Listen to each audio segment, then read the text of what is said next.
Na siku inaendelea, wiki inapanuka, lakini Kenya kuna mambo.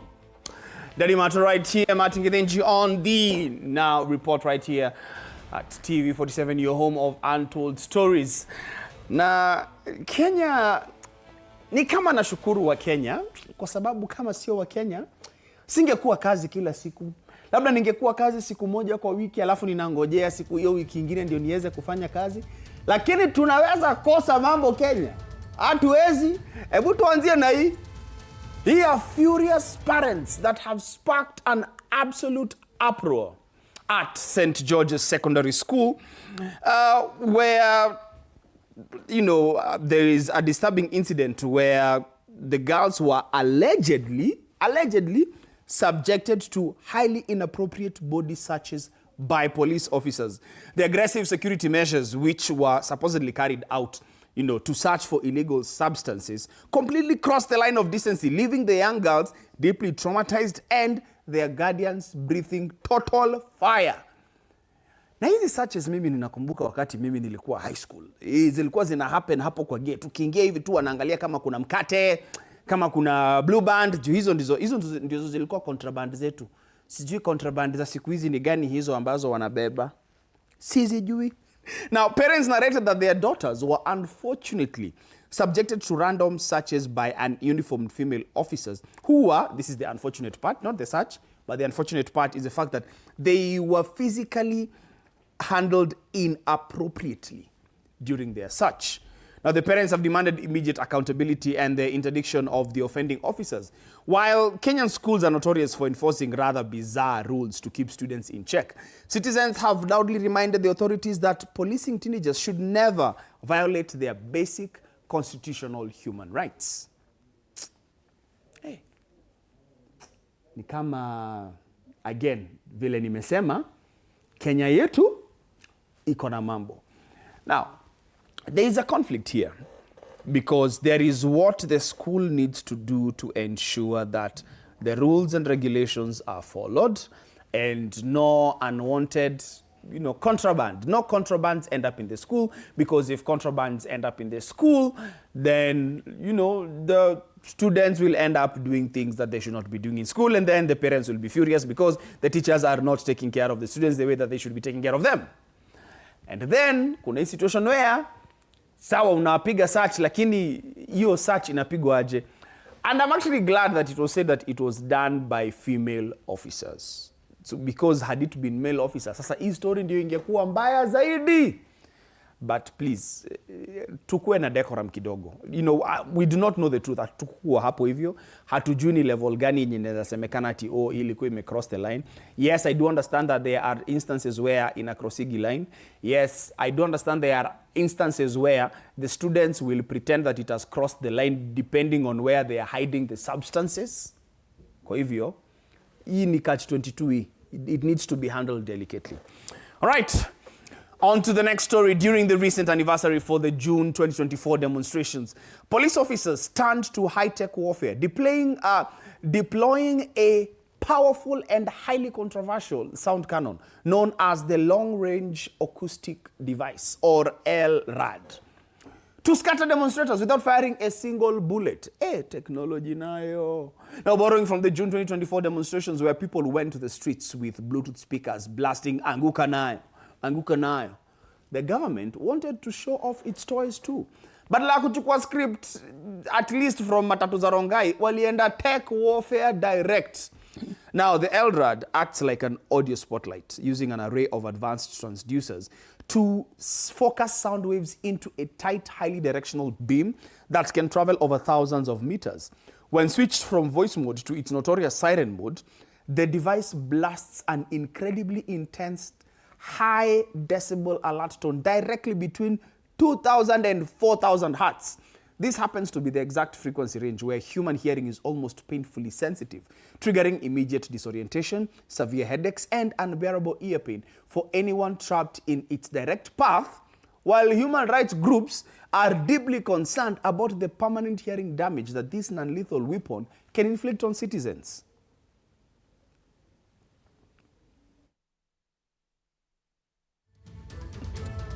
The sonic cannon is mounted on the top of a vehicle and emits an ear-splitting concentrated beam of sound measuring around 150 decibels, more than twice the level of a conversation or traffic and about the equivalent of a jet engine. The frequency of the device is around the same as a high-pitched human voice. The beam of noise induces discomfort in the ears of targets at a range of up to 500 meters. Extended exposure to such loud noises can cause damage to the small hairs in the inner ear, resulting in permanent damage.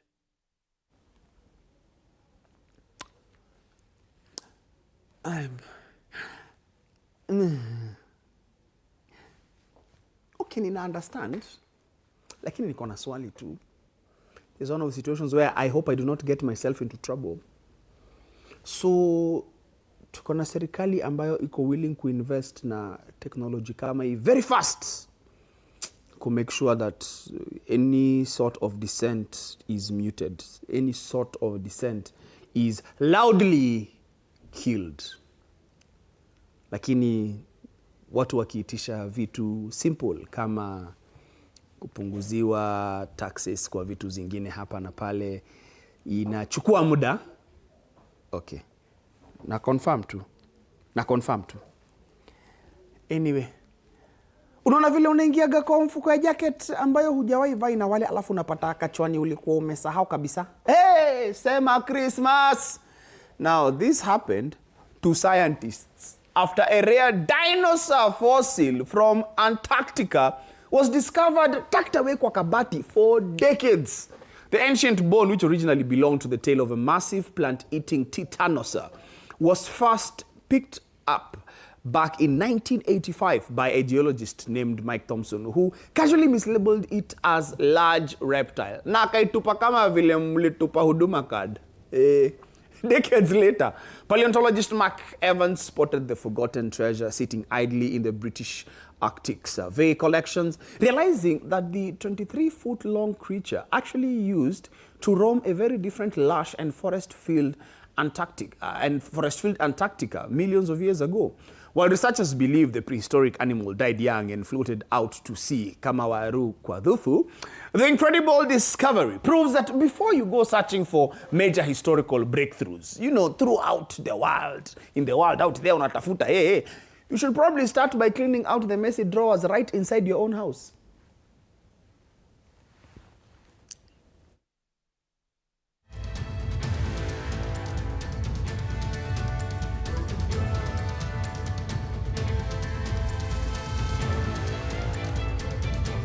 Lakini hiyo bone vile mnaiona, mtu anaweza confirm aje ni hiyo kitu. Unajua haikukua ndio kukua ati na kuko na database ambayo inasema sawa hii ndio bone ya hii kitu. Hiyo pia zinaweza kuwa ni stories za jaba. Saa zingine watu wanatupigisha jaba. Kwa jaba saa zingine. But anyway, wacha tuwatane na hizo jaba, tukuje kwa hizi jaba zingine. Because a routine traffic stop in Florida has gone viral for all the wrong reasons after a police deputy pulled over a driver for allegedly using his phone while driving. Jaba? Jaba. Jaba. And why is it jaba? Because the police officer failed to notice that the motorist was physically missing his right hand. In a piece of baffling police logic that feels like a classic scene from a Nairobi traffic police checkpoint, the deputy insisted aliona the driver typing away on his mobile device, one hand holding and one hand on his mobile device, leading to a highly awkward exchange where the driver literally had to hold up his stamp to prove the absolute impossibility of the crime. The embarrassing footage has sent social media into absolute hysterics, with netizens aggressively mocking the officer's supernatural vision, wakamwambia azime hiyo kitu anatumia during shift.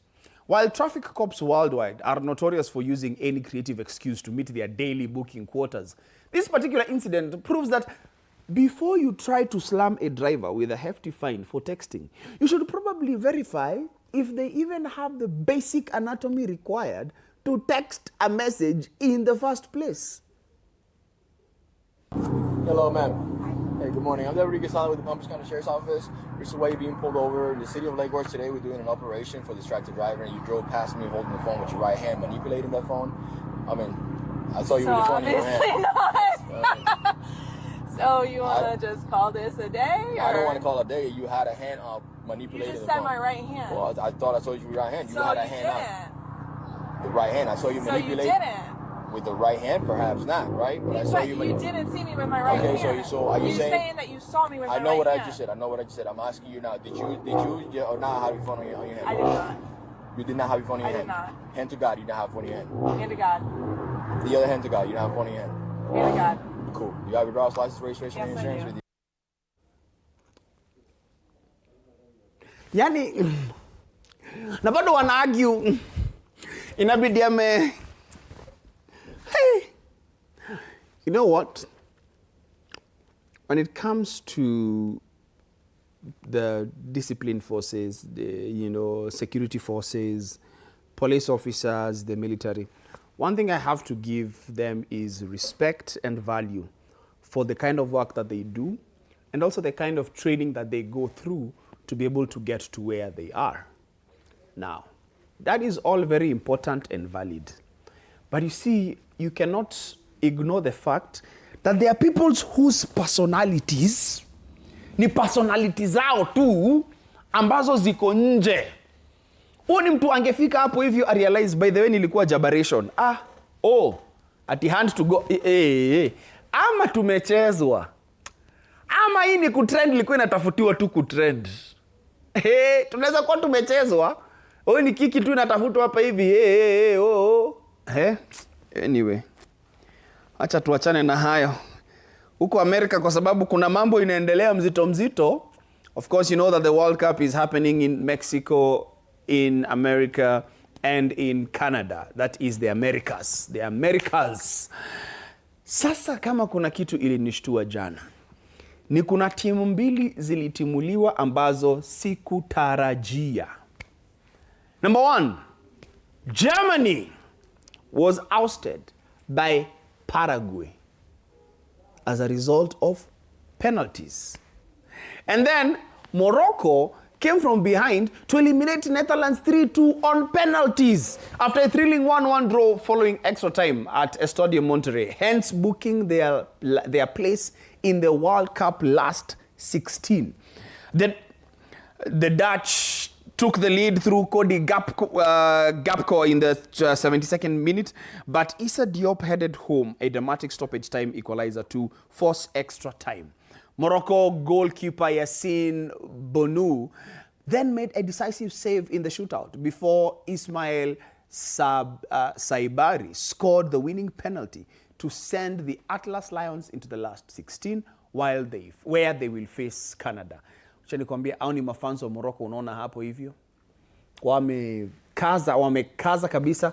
Kumbukeni, this is the same Morocco that ilipeleka Ronaldo pale Qatar, ilimpeleka nyumbani very fast. Na by the way hawachezi.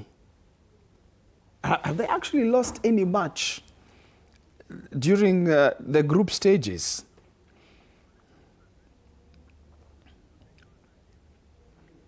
So Morocco drew with Brazil in the first game, and then they beat Scotland and Haiti in the group stages.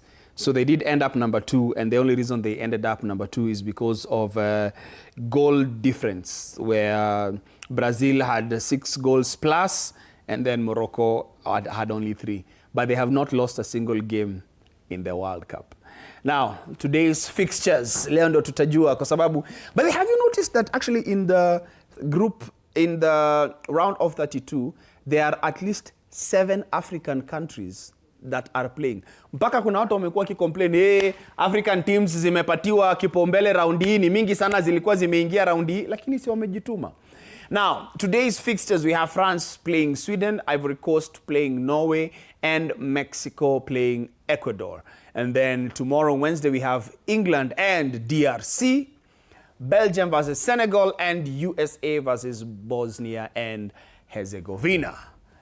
Mimi mimi wacha tu niseme, nina cross fingers hivi. Morocco wakutane na Senegal at some point. Nasema tu, hata kama ni quarter final, wakutane tu. Kirudiwo. And then also we have on Thursday, Portugal versus Croatia, Spain versus Austria, and Switzerland versus Algeria. We have another one of the African teams there. And then we have Argentina versus Cape Verde or Cabo Verde. Wamepeleka watu, lakini sasa Argentina. Tunataka Cabo Verde ishinde, they have an amazing story, lakini ni Messi atachujwa hapo hivyo. Anyway, wacha Messi apambane na Croatia na teammate wake, former teammate, wapambane huko. Then we have Colombia versus Ghana and then Australia versus Egypt. Tumesikia tu African teams zinatajwa. We can only hope that this time round, at least, if not for the first time ever, if not the semi-final, at least an African team ends up in the finals. Hiyo itakuwa utafanyia dunia yote. Yes, munadarao African football kwa nini? It is well, it is okay. Anyway, asanteni sana kwa kuwa nasi siku ya leo. Nilikuwa nikuwe na boys wangu hapa hivi tupige hapa hivi udaku ya sports, lakini ameamua wachende akakule KDF mahali yako. Ni sawa tu, ni kama yeni fan wa Germany alitandikwa. It is well. Mimi kama fan wa, by the way, mimi na support nini sahi? Is it too early to say? Wacha iseme it's too early to say. Mood decide hapo kwa quarter finals. Mood decide hapo. But so far now I've been supporting Portugal. I know. And of course all the African teams except South Africa. Sini hapo hivyo tumemalizia kwa leo, tupatane kesho, and I hope you are safe. I do understand that there is some fracas that is happening in the CBD right now. So please stay safe and we hope everything shall be resolved. Sawa sawa. Hadi hapo tumetamatisha. Simkae poa.